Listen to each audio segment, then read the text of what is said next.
नमस्कार मित्रांनो, स्वागत आहे तुमचं कन्सेप्ट क्लासेसमध्ये। आज आपल्याला क्लास 9चा मेजरमेंट ऑफ मॅटर याचा लेक्चर 3 बघायचं आहे। चला तर मग सुरू करूया। ओके, आजचा पॉईंट बघायचा आहे बघा आपल्याला ॲव्होगॅड्रो नंबर। बघा, the number of molecule in 1 mole of any substance is a constant. 1 मोलमध्ये आपल्याकडं कुठलाही मॉलिक्यूल जर घेतला तर त्याचं व्हॅल्यू ही कॉन्स्टंट असते। ठीक आहे, ॲव्होगॅड्रो नंबर हा जो आहे आपल्याला 11th आणि 12th याला फिजिक्समध्ये पण याचा उपयोग होतो। ठीक आहे, तर याची व्हॅल्यू तुम्हाला पुढे येईल तर ती लक्षात ठेवा, जेणेकरून तुम्हाला 11th-12th याचा उपयोग होईल। The Italian scientist Avogadro did pioneering work in this contest. बघा, ॲव्होगॅड्रो नंबर हे जे नाव आहे ते ॲव्होगॅड्रो ह्या सायंटिस्टच्या इटालियन सायंटिस्ट होता, तो त्याच्या नावावरूनच देण्यात आलेलं आहे। Therefore this number is called as a Avogadro number and it is denoted by what N base of what N A N base of A म्हणजे Avogadro number. Then later the scientists demonstrated experimentally that the value of Avogadro number is, ही value फार महत्त्वाची आहे, 6.022 into 10⁻23 याला पाठच ठेवा। Okay, then a mole of any substance stand for 6.022 into 10⁻23 molecule just as a dozen has a 12 atoms।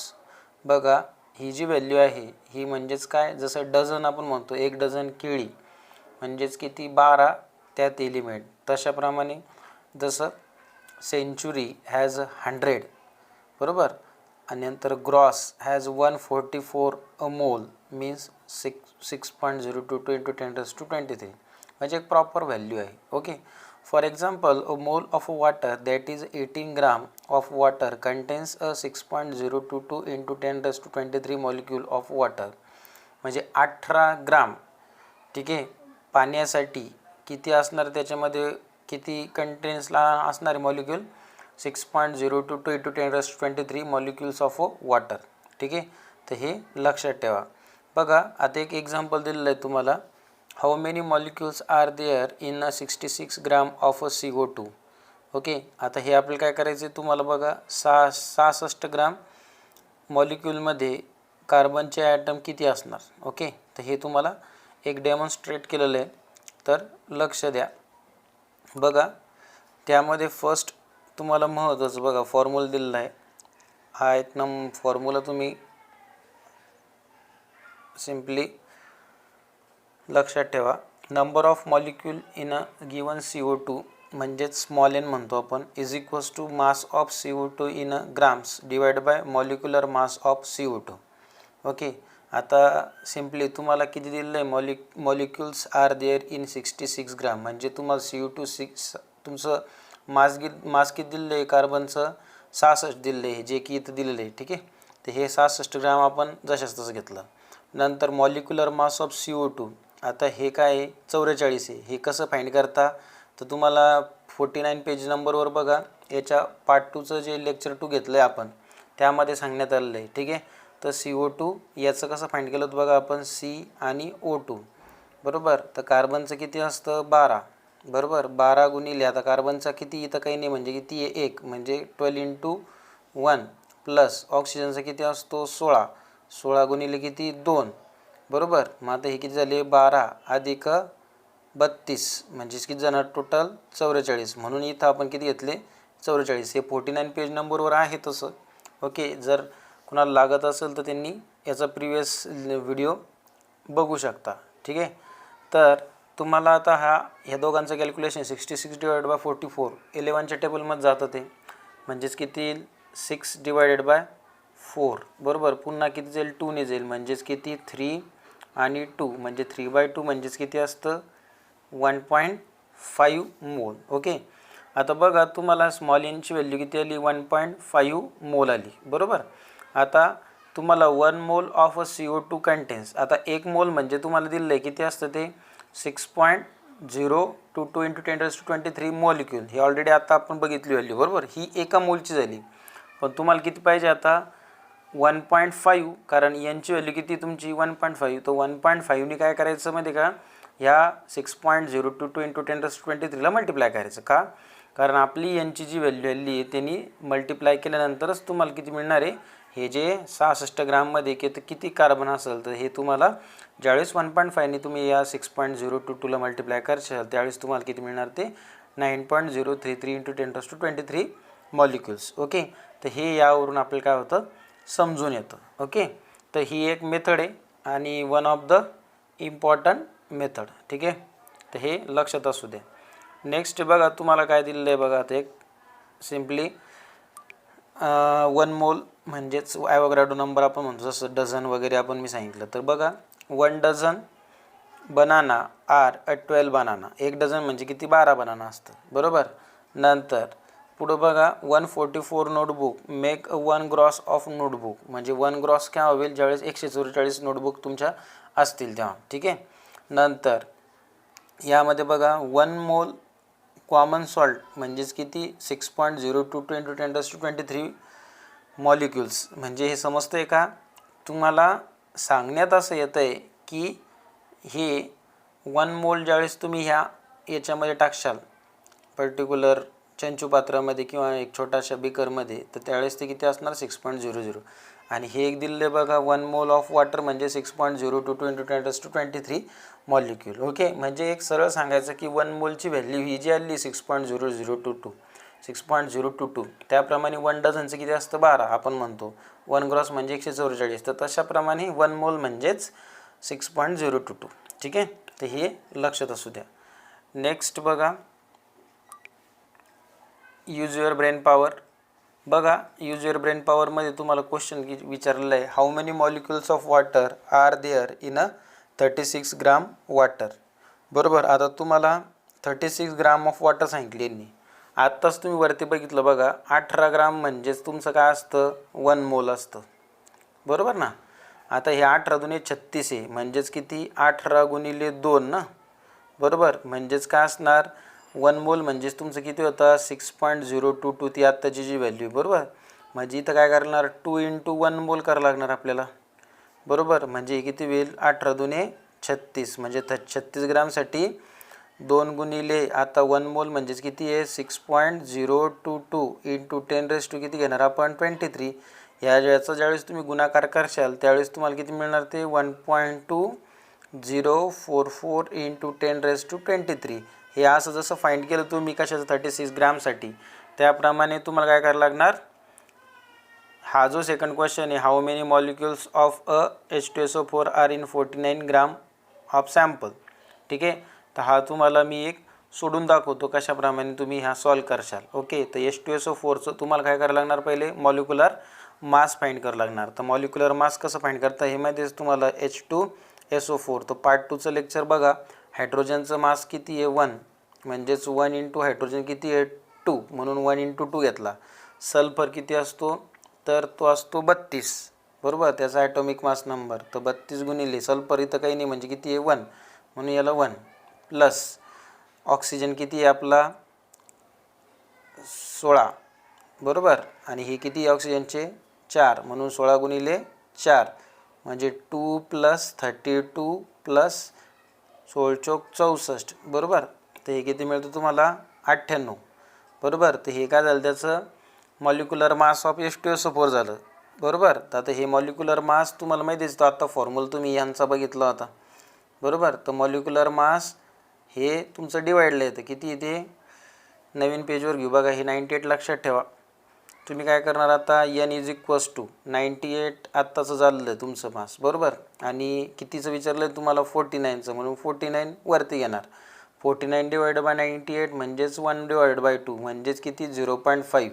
आता लक्ष झालं तुम्हाला यांची व्हॅल्यू किती मिळाली 0.5. आता वरती आपण एक बघितली होती यांची व्हॅल्यू किती आली ती 1.5 आली ती. येस और नो. तर मग आपण काय करणार ह्या 0.5ला कशाने मल्टिप्लाय करायचं 1 मोलनी म्हणजे 6.022 इंटू 10⁻23. याचं ज्यावेळेस तुम्ही मल्टिप्लिकेशन करशाल त्यावेळेस ते किती येणार तुमचं 3.011 इंटू 10⁻⁻23 हे तुमचं फायनल आन्सर असणार. ओके, सो हे सोपं आहे, फक्त तुम्ही स्टेप बाय स्टेप काय करायला सॉल्व करण्याचा प्रयत्न करा. मी आता हे इन जनरल सांगितलं आहे, बट तुम्हाला आत्ताच एक वरती एक इक्वेशन झालं त्यानुसार याला काय करायचं सॉल्व करायचं. आणि दुसरं महत्त्वाचं पार्ट 2 लेक्चर पहिले बघा, त्यानंतरच तुम्हाला हे समजेल, नाही तर अदरवाईज काय चालू आहे याच्यामध्ये काही ताळमेळ लागणार नाही. ओके, नेक्स्ट बघा, ऑलवेज रिमेंबर, नेहमी लक्षात ठेवा. फर्स्ट बघा, the number of molecule in a given quantity of a substance is determined by its molecular mass. Molecular मासवरूनच आपल्याला गिवन क्वांटिटीचं काय मिळतं, आपल्याला सिम्पली नंबर ऑफ मॉलिक्यूल समजतात. ओके, नंबर ऑफ मॉलिक्यूल्सवरूनच नंबर ऑफ मास किंवा मॉलिक्युलर मास समजतं. सेकंड बघा, the number of molecules is equal mass is a different substances is a different, वेगवेगळ्या सबस्टन्स वेगवेगळा असेल. नंतर 1 mole quantity of a different substances have a different masses measure in a gram. हे तर माहितीच आहे आपल्याला. जसं आपण 1 मोल आपण हे पाण्यासाठी घेतोय तर किती ते 6.002 इंटू 10⁻23. त्याचप्रमाणे 1 डझन म्हटलं तर तुम्ही थोडी 6.0 लिहिणार, बरोबर, तर ते किती असणार 12, राईट. तर हा फरक एकदा लक्षात घ्या.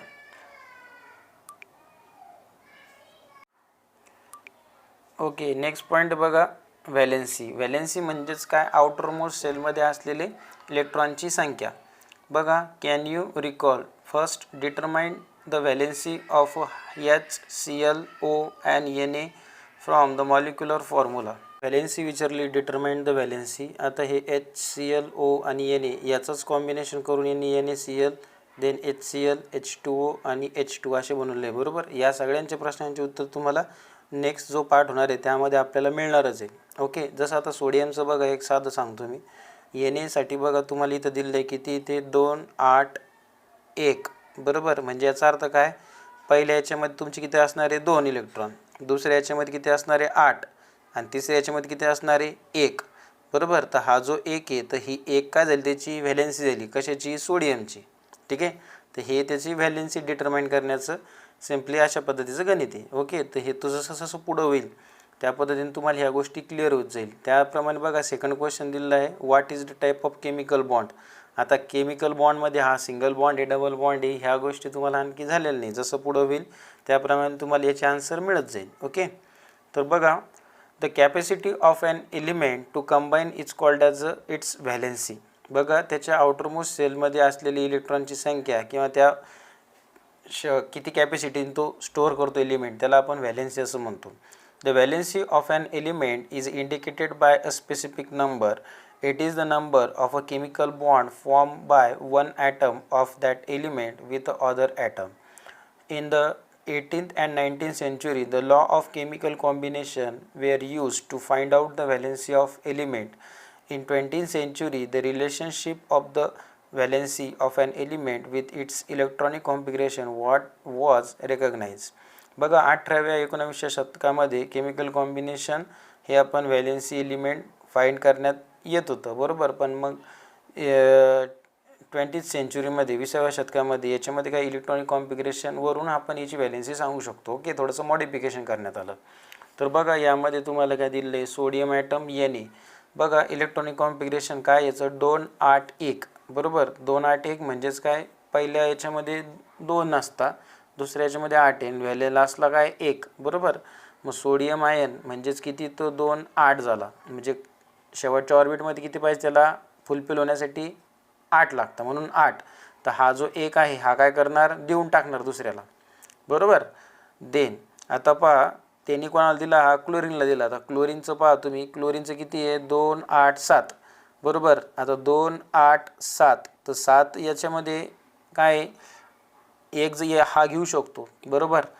तर यामध्ये याने काय करणार, हा जो 1 इलेक्ट्रॉन आहे सोडियमचा हा काय करतो, क्लोरीनला देतो. म्हणजे हा किती होईल 2 8 आणि शेवटच्या ऑर्बिटमध्ये 7 आहे, तर त्याच्यामध्ये +1 होईल, म्हणजेच किती होईल तो 2 8 8, बरोबर. म्हणून NaCl is equals Na plus आणि Cl मायनस. तर हा प्लस का बरं आला समजला का, कारण याने काय केलं, 1 इलेक्ट्रॉन दिला असेल तर काय येणार प्लस, आणि घेतला असेल तर काय असणार तो मायनस. ठीक आहे, तर म्हणून Na प्लस आणि Cl मायनस हे इथं घेण्यात आले. ठीक आहे, next, sodium atom give away 1 electron and a cation of sodium is a form. Cation म्हणजे पॉझिटिव्ह चार्ज असतो, ठीक आहे. हेन्स देतो म्हणून the valency of sodium ion is a 1, ठीक आहे. त्याची व्हॅलेन्सी किती आहे आता? 1 आहे सध्याची, म्हणजे जे शेवटच्या ऑर्बिटमध्ये हा जो एक पाहिला होता आपण इलेक्ट्रॉन तो 1 आहे. A chlorine atom takes a 1 electron from a anion. Anion म्हटलं तर काय? Negative charge. कॅटायन म्हटलं तर कुठला चार्ज? पॉझिटिव्ह चार्ज, कारण देतोय तो. देणारा म्हटलं तर पॉझिटिव्ह पद्धतीने दिला ना त्यांनी. कुठली वस्तू ज्याकडे पैसा आहे म्हणून त्यांनी काय केलं? दुसऱ्याला दिला. ज्याला गरज आहे त्यांनी घेतला, म्हणजेच तो काय झाला? निगेटिव्ह झाला. ओके, म्हणून त्याला आनायन असं म्हणतात. And thus the valency of a chlorine ion is a 1. After a give and take a electron is over, the electron configuration of both the resulting ion has complete the octet. आता octet म्हणजेच काय की शेवटच्या ऑर्बिटमध्ये किती येत आहे? 8 electron असणे. याच्या इलेक्ट्रॉनमध्ये किती आहे? 2 8, म्हणजे शेवटच्या ऑर्बिट 8 आहे. याच्यामध्ये पण किती आहे? शेवटच्या याच्यामध्ये 8 आहे, बरोबर. तर हे ऑक्टेट कंप्लीट करताना यांचं, बरोबर, कारण देवाणघेवाण करता येते. Due to the attraction between the unit but opposite charge on the two ion, one chemical bond is a form between Na plus and Cl minus and compound NaCl is form. म्हणजे NaCl direct form होत नसतो, त्याच्यामध्ये काय असतं? Cation आणि आनायन या दोघांचं combination होऊन तुमचा कंपाऊंड तयार होत असतो. ओके, नेक्स्ट बघा. Thus a sodium atom has a capacity to give away 1 electron, while a chlorine atom has the capacity to take up a 1 electron. This means that the valency of both the elements sodium and chlorine is 1. From this, electron definition of valency is as follow. तर ही definition यांनी बनवण्यात आलेली बघा. The number of electron that an atom of element give away and take up while forming an ionic bond is called as a valence of that valency of that element. म्हणजे बघा, देवाणघेवाण किंवा तुम्ही take away आणि take up, तुम्ही एक तर दिला किंवा घेतला, बरोबर. तर अशा प्रकारच्या गोष्टीलाच आपण जे राहते तुमची शेवटची व्हॅलेन्सी, राईट, किती इलेक्ट्रॉन आहे, तर त्यालाच आपण काय म्हणतो? Valency of that element. Okay, तर एक साधी डेफिनेशन ह्याला अंडरलाईन करून ठेवा. ओके, नेक्स्ट आहे बघा science capsule. A positively charge ion are called as a cation, आत्ताच सांगितल्याप्रमाणे, and negatively charge is called as a anion. Okay, for example MgCl2 contains Mg plus plus and Cl minus, म्हणजे cation and anion respectively. The electron present in the outermost orbit is an atom are called as a valence electron. म्हणजे जे शेवटच्या याच्यामध्ये जेवढे electrons असतात त्याला आपण valence electron असं म्हणतो. ओके, नेक्स्ट बघा काय दिलेलं आहे. Use your brain power. How will the compound MgCl2 and CaO form their elements. आता Mg हा सेपरेट असणार आणि Cl2 हा सेपरेट असणार, बरोबर. तुम्ही काय करणार? Mg प्लस Cl2 हे दोघांचं ॲडिशन करून तुम्ही रिॲक्शन बनवणार. ओके, त्याचप्रमाणे सेकंड बघा Ca प्लस O. आता तुम्हाला ऑक्सिजनचा तुम्हाला माहीत पाहिजे किती असतो? 16. तर मग 2 16 कसं कॉम्बिनेशन कसं करशाल तुम्ही? 2 8 ही झाली 10 आणि हा राहिला किती? शेवटला 6, बरोबर आहे. हे तुम्हाला पुढच्या जसं सिलेबस होईल तर पुढच्या पेजला तुम्हाला दिलेलं आहे बघा. याच्यामध्ये एक टेबल दिलेलं आहे, तर त्या टेबलमध्ये तुम्हाला यांची व्हॅलेन्सी कशी फाइंड करतात ते दिलेलं आहे, ठीक आहे. तर ते एकदा चेक करूया आपण. The number of electron that are give away or take up is always whole number, therefore valency is always a whole number. बघा, whole number असते, बरोबर. Next, the national chemical laboratory NCL, a unit of a CSIR, was established in 1950. Its objective are to conduct research in the various branches of chemistry to aid industry and the develop a new technology with a view to making a profitable use of the country natural resources. The laboratory conduct research in the fields such as biotechnology, nanotechnology and polymers science. बघा, national chemical laboratory NCL आपण म्हणतो, right. तर हे natural जे आहे आपण गोष्टी natural रिसोर्सेसपासूनच शक्यतो काय केलं पाहिजे? एलिमेंट्स आपण वापरले पाहिजे त्याच्यामध्ये. बघा, लॅबोरेटरी, आणि त्याच्यामुळे सिम्पली तुमचं बायो वेस्ट किंवा कुठल्या प्रकारचं वेस्ट होणार नाही. तर त्या लॅबोरेटरीमध्येच रिसर्चच्या नवीन नवीन फील्ड आलेल्या बघा, बायोटेक्नॉलॉजी, नॅनो टेक्नॉलॉजी आणि त्यामध्ये पॉलिमर सायन्स. ओके, तर याचा उपयोग हा NCLमध्ये केला जातो. नेक्स्ट नेक्स्ट पॉईंट बघा, कंप्लीट द फॉलोइंग चार्ट. जसं तुम्हाला आत्ता मी सांगितल्याप्रमाणे वरती त्याच्या ज्या क्वेश्चनचा आन्सर ह्या टेबलमध्ये तुम्हाला समजेल बघा. Elements, atomic number, then electronic configuration, valence of electron and valency. ठीक आहे, व्हॅलेन्स ऑफ इलेक्ट्रॉन आणि व्हॅलेन्सी यामध्ये बऱ्याच वेळेस गडबड होते, तर तेवढी गडबड होऊ देऊ नका. बघा, हायड्रोजनमध्ये एकच असतो म्हणून atomic number 1, electronic configuration 1, valency पण 1, व्हॅलेन्स ऑफ इलेक्ट्रॉन 1. ठीक आहे, सगळे एक एकच असणार, यामुळे याचा काही प्रश्न येत नाही.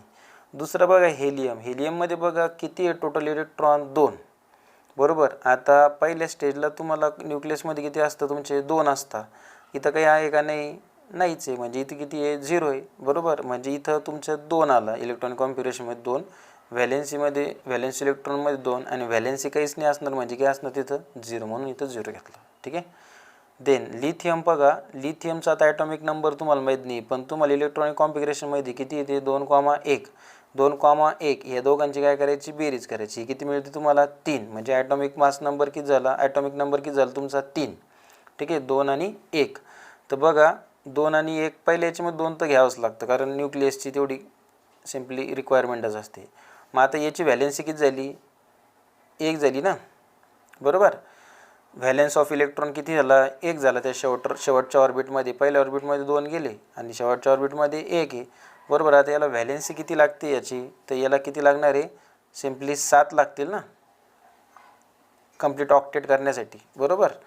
देन पुढं बघा, बेरिलियम. बेरिलियममध्ये बघा किती इलेक्ट्रॉन, हे ॲटॉमिक नंबर किती आहे? 4. 4ला कसं लिहितात? 2,2.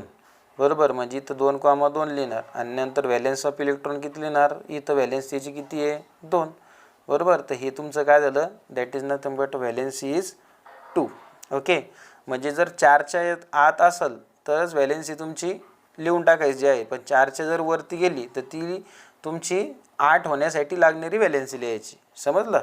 बघा, तसं एक्झाम्पल होईल तुमचं. नंतर बोरॉनचं बघा किती आहे? 5. आता 5ला तुम्हाला कसं फोडावं लागणार? 2,3. तर इथं तुमचं 2,3 आलं. बरोबर. व्हॅलेन्सी किती त्याची? 3. आणि इथं किती लिहिणार? 3. ते 4च्या आतच आहे, 5च्या आतच ना. बरोबर. तर म्हणून याची व्हॅलेन्सी पण किती आली? 3. नेक्स्ट बघा, कार्बन. कार्बनचं बघा ॲटॉमिक नंबर नाही दिला, तो किती? इलेक्ट्रॉन कॉम्बिनेशन 2,4, म्हणजे किती झालं? 6. बरोबर. आता हे 6, आता शेवटला किती याचे? 4, म्हणून व्हॅलेन्सी 4. आता लक्षात असू द्या, याला लागते किती? 8 होण्यासाठी. 2,8 होण्यासाठी आता सध्या किती त्याचं? 2,4 आहे. तर शेवटच्या याच्यामध्ये किती लागतील? 4 लागतील ना आणखी, त्यावेळेस त्याचं होईल व्हॅलेन्सी, म्हणून इथं व्हॅलेन्सी किती लिहिणार? 4. समजलं? देन पुढं बघा, नायट्रोजन. नायट्रोजनमध्ये किती टोटल? आता 7.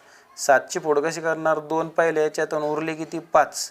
तर हे याचे किती लिहिणार? 2,5. बरोबर. आता तुम्हाला सांगितलं मी, 5च्या वर गेला किंवा 4च्या वर गेला म्हणजे आता याच्या पुढं पहा, इथं व्हॅलेन्सी याची 5, पण याला लागतील का ऑक्टेट कंप्लीट होण्यासाठी किती लागतील? 8 होण्यासाठी याला 5 अधिक 3 लागेल ना, म्हणजे याची व्हॅलेन्सी किती झाली? 3, म्हणून इथं 3 लिहिण्यात आलं आहे. समजलं? तर म्हणून हे 3 आलं. नंतर ऑक्सिजन पहा किती? 2,6, म्हणजे किती? 2,6 या दोघांची बेरीज 2,6ला कसं लिहिलं? 8, म्हणजे 2 आणि 6, म्हणजे इथे किती येणार? 8, म्हणजे 2,6 झाले. याची व्हॅलेन्सी किती आहे? व्हॅलेन्स ऑफ इलेक्ट्रॉन 6, पण याला लागतं किती ऑक्टेट कंप्लीट होण्यासाठी? 6 अधिक 2, म्हणजे तेव्हा 8 होईल ना, म्हणून इथं किती आली? इथं 2 आले. तर त्याप्रमाणे बाकीचे सगळे काय करायचे? सॉल्व करा. ठीक आहे. नेक्स्ट, व्हेरिएबल व्हॅलेन्सी म्हणजे बदलणारी व्हॅलेन्सी. बघा काय असते? अंडर द डिफरंट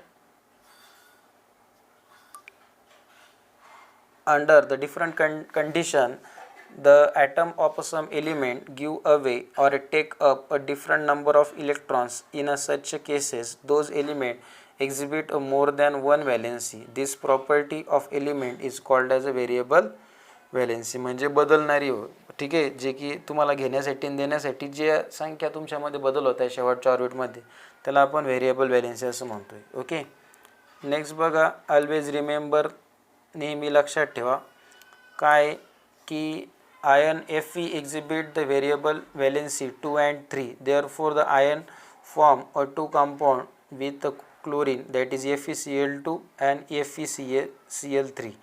हे व्हेरिएबल म्हणजे त्याच्यामध्ये कधी 2 असतं कधी 3 असतं, म्हणून याला व्हेरिएबल आपण म्हणतोय. ठीक आहे, ती बदलणारी. पुढं बघा, some element exhibits the variable valency. Copper बघा Cu व्हॅलेन्सी किती आहे, 1 आणि 2 म्हणजे Cu+ आणि Cu2+ म्हणजे क्युप्रोस आणि नंतर क्युप्रिक, हे 2 व्हॅलेन्सी त्याच्या होतात. Cu+ जर म्हटलं त्याला क्युप्रोस असं म्हणतात आणि क्युप्रिक Cu2+ला म्हणतो. ओके. मर्क्युरी बघा Hgने दाखवता. नंतर व्हॅलेन्सी 1 2 म्हणजे Hg+ असेल तर मर्क्युरस म्हणतो आणि Hg2+ असेल तर मर्क्युरिक म्हणतो.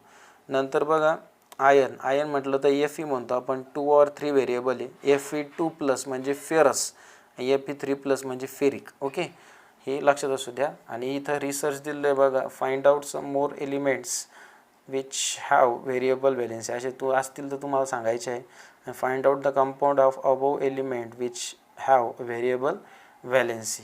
ओके. यामध्ये मला असं वाटतं मी इथं तुम्हाला बघा जी व्हॅलेन्सी सांगण्यात आलेली आहे 2 आणि 1. ओके, तर इथं व्हॅलेन्सी बघा एकच राहील का, कारण इथं मला असं वाटतं 7 सांगितली आहे. ठीक आहे, तर ती रॉंग असेल. तेवढं एक मिस्टेक जी आहे तेवढी क्लिअर करा. ओके, तर इथं किती असणार आहे, दॅट इज 1. ओके, कारण 4च्या वरती असली तरच तुमची किती होणार, ती रिमेनिंग ऑक्टेट कंप्लीट करण्यासाठी राहिलेली संख्या. ठीक आहे. सो जो व्हिडिओ जर आवडला असेल तर लाईक, शेअर आणि सबस्क्राईब करायला विसरू नका. थँक्यू.